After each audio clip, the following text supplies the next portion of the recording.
When a currency system collapses, the first thing to fall is not the economy. The first thing to collapse is trust. And has this question ever occurred to you? Who really rules the world? And why, for 5 centuries, have the same powers always appeared before us, only under different names? By the end of this video, you will clearly understand this. Power changes hands, but the game remains the same. In this video, we will not engage in superficial discussions like, will the dollar end? We will go deeper. We will see how money turns into power, how power turns into control, and how control turns into collapse. And we will understand why this cycle works the same way every time. Here, the names change, but the mechanism does not. History teaches us this. Weapons build empires, but money keeps them standing. When a currency becomes global, it is no longer just a medium of exchange. That currency becomes the power that writes the rules. And in every age, the same thing happens. This power is overused over time. This is exactly where the cracks begin. In this video, we will look at 3 things. First, why reserve currencies rise. Second, why they appear untouchable. And third, why they begin to collapse while everyone still believes. This is not just about today. This is a pattern stretching from Rome to the modern world. Let's go to the 15th century. The old spice routes are closed. Europe is locked, and a small country says, we will find another way. Portugal sails around Africa. It crosses the ocean and moves the center of trade to Lisbon. Portuguese currency is accepted across continents. This is no coincidence. This is a model where whoever controls logistics also controls the money. But a question, who finances this much power? Portugal spreads across 4 continents. Military outposts, fleets, garrisons. But the gap between income and expenditure widens. Competition increases. Spain, the Netherlands, England, and a familiar reflex kicks in.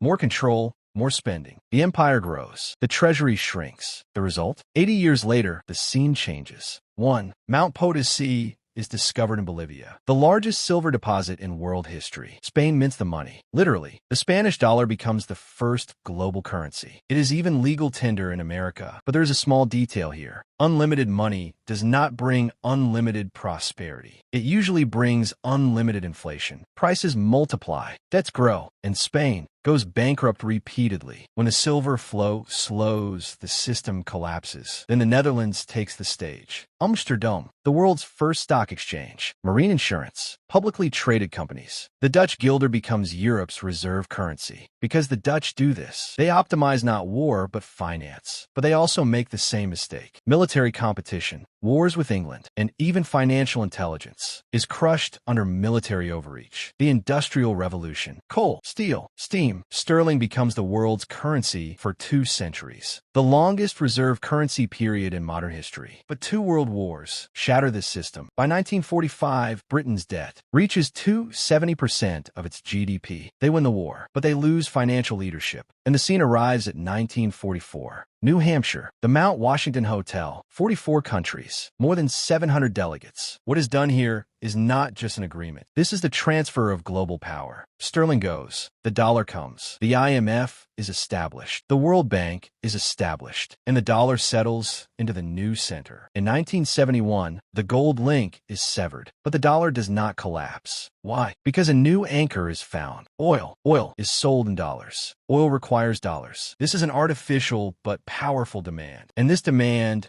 makes massive deficits possible. For decades, no one questions it. Now let's pause and ask, why is it always like this? Because being a reserve currency creates 3 incentives simultaneously. More borrowing, more military expansion, less discipline. The system seems to work until trust erodes. And trust, once cracked, begins a slow but irreversible process. What do we see today? The dollar's reserve share is falling. Alternative payment networks are rising. Military spending is increasing. Debt has surpassed GDP. This is not a prophecy. This is a pattern. History does not repeat itself exactly, but it rhymes. Perhaps a single new leader will not emerge. Perhaps a multipolar era is beginning. The real question is this: when will this fracture first be truly noticed,